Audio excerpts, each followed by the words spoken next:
Courage is love. Camp Courage is empowerment. Camp Courage is power with the people. Camp Courage is the future.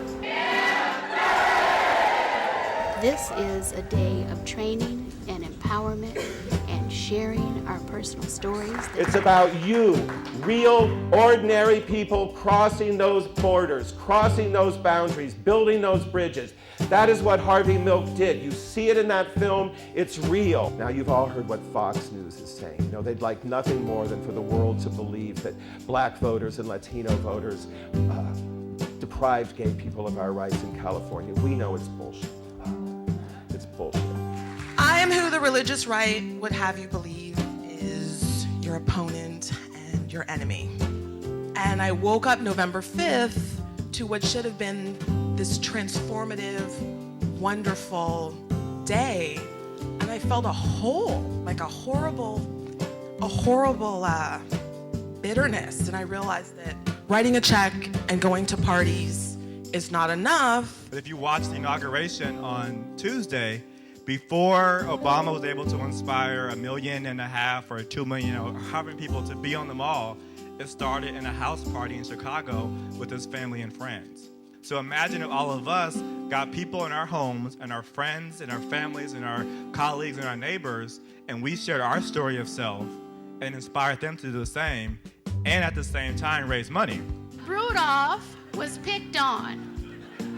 He had a big red nose. He couldn't play in any of the reindeer games. Christmas was going to be canceled because of the weather.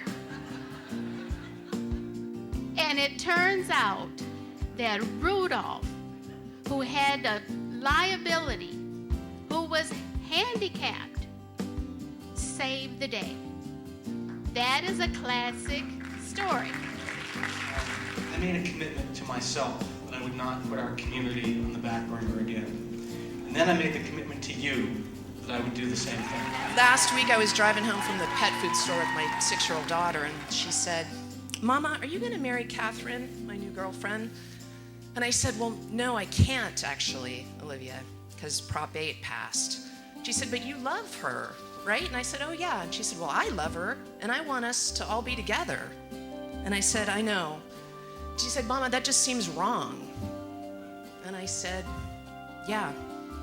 So that's why I'm here today. That is the power of storytelling. The exchange, the energy of social change. The currency is trust. In 2008, I was silent. I knew Obama was going to win. I assumed Prop 8 was not going to pass. I was silent, and we lost. So in 2009, I'm not going to be silent. And in 2009, we are not going to lose.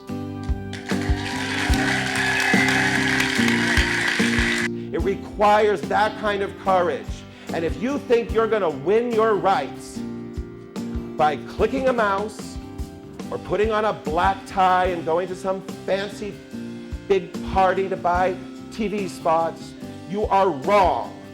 We win this by going door to door, knocking on that door and saying, "I am a gay man, I am a lesbian woman, I am bisexual, I am transgender. Do not vote for this, it will hurt me." That is how we win. That is what we have to do.